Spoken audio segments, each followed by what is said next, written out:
Canadian food. What even is that, Misha? Question number 1, does it exist? We'll find out. Hello, Eepers. Welcome to another episode of Extra English Podcast with Misha And Larissa. We're 2 Canadian English teachers talking about life in Canada, our lives, and anything else that might interest us. And hopefully will interest you too. So join us for another conversation. Welcome back to the Extra English Podcast. Today we're going to talk about a very robust topic. Okay. Food. Food. And specifically, Canadian food. What even is that, Misha? Question number 1, does it exist?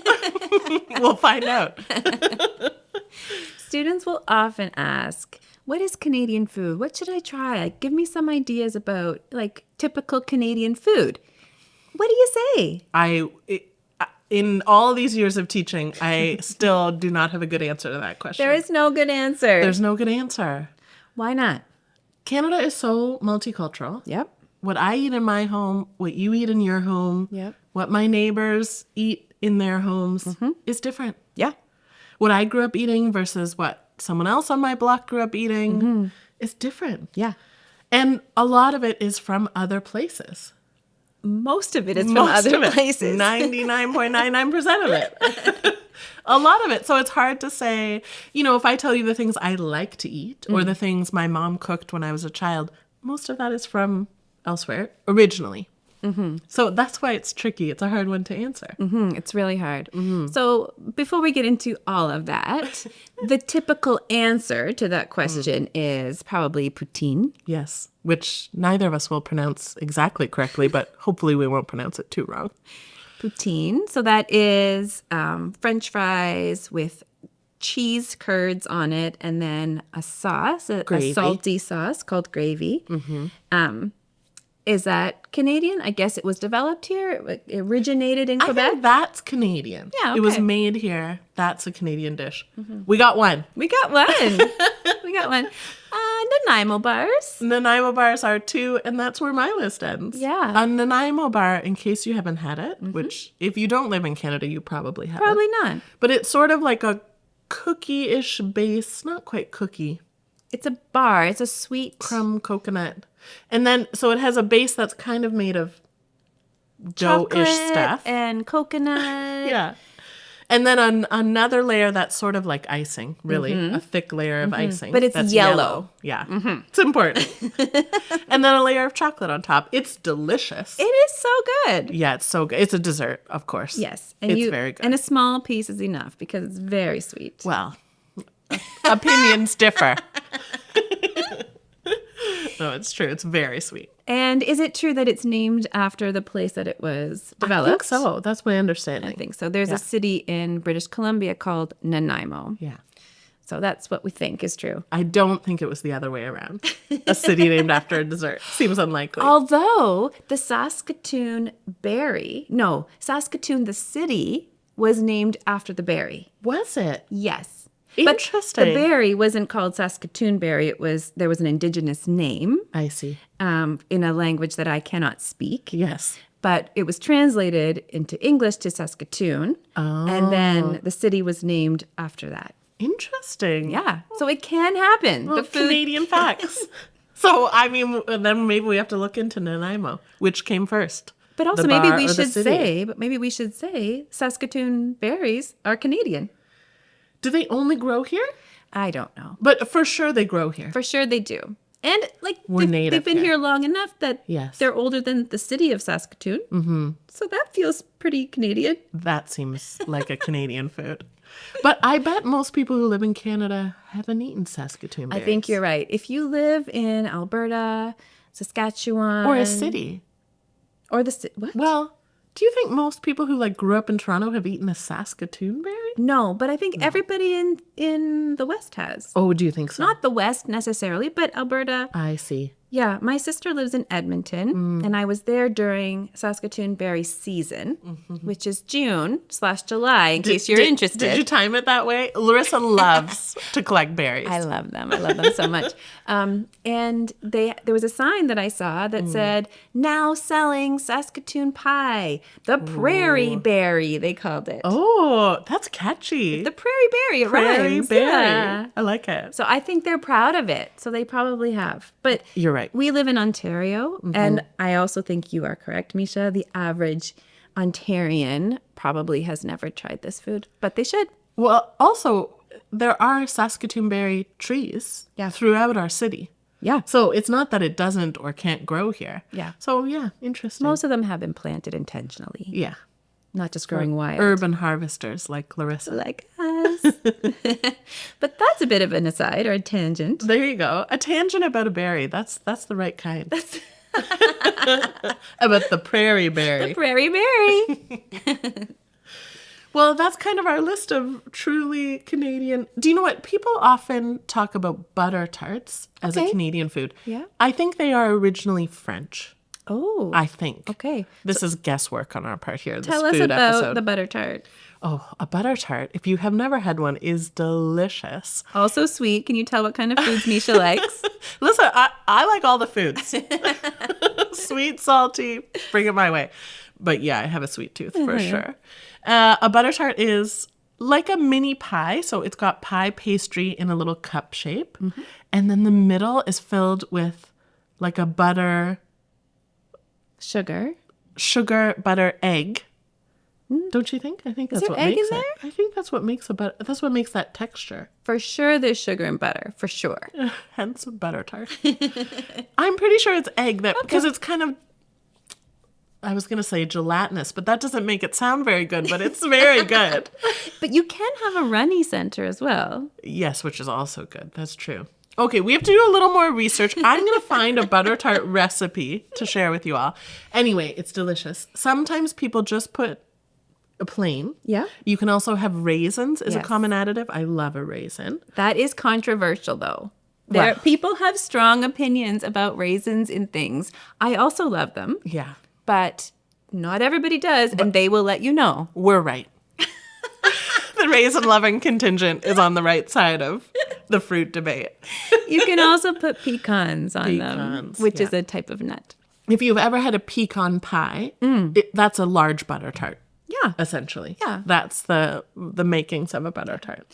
So we're telling you these are delicious foods, but you need to remember we grew up in Canada. And so we are accustomed to a level of sugar that you might not be, depending on where you grew up. I find a lot of people I know from other places find typically, or desserts that are typically served here to be too sweet. Butter tarts and Nanaimo bars are very sweet. Very so sweet. I could see that. Yeah. They might not be everyone's cup of tea. They might not be, but they go really well with a cup of tea. They would. Ooh, a butter tart and a cup of tea? Yes. That sounds good. While we're on the topic of Canadian food, Yeah. I think it is worth mentioning that neither Larissa nor I are Indigenous Canadians. So that is a whole food culture that we're not informed about and can't speak to. And I'm sure there is lots there. Well, maybe we'll have to have a guest on sometime who can tell us about that. So interesting. That would be great. So when Misha talks about we're not Indigenous, she means we don't have the heritage of the people who lived on this land before the European settlers came. We are the descendants of European settlers. That's right. Yeah. My family came from Holland and Ireland and England. And yours? My background is all German Mennonite. So that's our cultural viewpoint. Worth mentioning when talking about anything, but also food. We'll have to do an episode on that at some point, our cultural backgrounds. Absolutely. Stay tuned. Back to food. Yeah, of course. I mean, there's not a lot of Canadian foods that we are aware of, but we could talk about the things that we ate commonly growing up. Yeah, sure. For example, the breakfast I had all the time as a kid was Cheerios. Cereal. Cheerios. Right? Cereal is a very common breakfast food. Yes. Here, Cheerios, cornflakes. My mother was anti-sugar, so we did not have the sugary cereals that are quite common. But that didn't stop us from adding sugar ourselves. Yes. But that was something I ate a lot growing up. Yeah. That might be typical for a lot of people who grew up in Canada. Yeah, me too. As a child, I grew up eating cold cereal for breakfast. But now as an adult, I would say I never eat cold cereal. No, I haven't bought cereal in I will years. have a granola, which is a like granola. Oats and nuts and honey kind of baked together. Raisins, if you're smart. And I'll eat that with yogurt. So that's kind of my grown-up version of cold cereal for breakfast. That's but right. As a kid, it was like, yeah, Rice Krispies Cheerios. or Rice Cheerio Krispies. with milk and then sugar. That's it. Not the healthiest start to the morning. Where's the protein? Where are the vitamins? The Where are fiber. Yeah. My mom makes a great granola. Did you know that? Oh, no. Oh, yeah. She keeps us supplied because my son loves her granola. Oh. He eats granola for breakfast a few times a week at least. So she always keeps us well stocked. Yum, it's, yum. It's delicious. So for breakfast now, sometimes I'll have granola and yogurt, but I often prefer a savory breakfast. Yeah. So a savory breakfast would be something like eggs or toast and cheese. Not a delicious full Turkish breakfast. No. That would be amazing, but if somebody made that for me, I would be so happy. You want to volunteer? I will say, when I've lived overseas or even traveled to other countries, our breakfast is the worst. I'm just going to say it. Yeah. It's boring. It's not that great. Everywhere I've been has a better breakfast than ours. So don't, if you're coming to Canada to visit or to live, don't have high expectations of our breakfast. It's not our best showing, I don't think. No, some people will just have coffee and that's it. Listen, I often just have coffee, and that's not a great start to the day. Or maybe a pastry like a I muffin or love something. coffee and a muffin. I love that. But I am not a good example of healthy eating, much as I aspire to one day be. I like to have leftovers for breakfast sometimes. Me too. I'll often make like a fried rice, maybe, which is more like a dinner, I would say. But I'll eat Absolutely. that for breakfast. It has a carbohydrate. It's got eggs in there. I'll throw in some frozen peas. I feel like I've had a complete filling meal in the morning. I think that's a good way to go. All right. So after breakfast comes lunch. Are you skipping straight over brunch? Oh, okay. We don't Do have you to eat discuss it breakfast at length. and brunch? No. It's an either or situation. Yeah. If you haven't heard of brunch, I think it's an important cultural aspect. Bring it. Brunch is a combo word combining breakfast and lunch. So you would eat it in place of both of those meals. Yes. It's mostly popular as a social activity, right? You might meet up with your friends out at a restaurant for brunch or have people over for brunch. Yeah. And it might include breakfast or lunch foods. Oh, that's the beauty of brunch. That is the beauty. That it could be like eggs and the things you don't really have time to make for a breakfast. Yes. Or it could be salads. Like it could be anything. Yeah. Yeah. Love it. I love Brunch. brunch. Yeah. But I am skipping brunch because We're skipping over brunch. That was an aside. in this story, in this like regular Right. reality, I have breakfast and then I have lunch. And then lunch. And what did you grow up having for lunch? Well, What was for a typical- lunch, I brought my lunch to school in a little Yes. lunch pail. Yeah. And that's something actually I find a lot of people who are new to Canada struggle with, this idea of having to pack a lunch for their kids in the morning. Maybe you're used to the schools providing it, or maybe your kids come home before it's a meal time. Right. So that can be like a lot of mental juggling. I know. When you start. My son starts school in September. Oh. And I'm nervous about this. It seems like a lot of thinking ahead and planning. Well, because at daycare, he gets his food That's at school, right? They cook it for him at daycare, which is great. It's amazing. But yes, the typical routine here for school is you send your kid with lunch and snacks. Yep. So my lunch, I can picture it. I can picture my lunchbox. It was plastic, and I would open it up. There was a thermos in the top with orange juice, usually. Oh, interesting. Orange juice. And then there would be a sandwich with white bread and like a fake cheese on it. Oh, like American cheese, as they call it? Yeah, Kraft singles. They come in plastic individual wrappers. Interesting. That would be on there. Huh.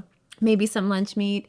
I'd usually have an apple and maybe some cookies, maybe some crackers, something like that. Like those very white, like white flour based, like not a White lot sugar. of fiber, not a lot of nutrients, but that's what we were all eating back then. Well, do you know what? I think our households were probably pretty different. Okay. We did not have white bread or juice or processed cheese. Okay. My mom is very health conscious. She's a nurse, but also it's just her personality. She's and she loves to cook. So, but honestly, I can't specifically remember what I would often bring for lunch. I think I would also have a sandwich. Okay. But it would have been like a bread full of seeds, which I would have complained about. As a child, Now that's all you want. Exactly. Yeah. As a child, I wanted what Larissa had, and it was not what I was being given. Probably that, some carrot sticks, maybe hummus, an apple for sure. My dad was an apple farmer when I was younger. Hummus. Yeah. I didn't eat hummus until I was an adult. Interesting. Because that's not a Canadian, I'm saying this with air quotes, Canadian food. Well, this is exactly the point we're making, right? Larissa and I both grew up here, but we had very different food experiences as children. Yeah, interesting. Yeah. Okay, moving on. Moving on. Supper. Yes. My family tended toward more of a European standard. Probably yours did too if you're Mennonite, like a meat and a potato and a vegetable, like the three parts of a meal. Yeah. My mom would sometimes make pasta, lasagna. She was very good at making lasagna. That's from Italy.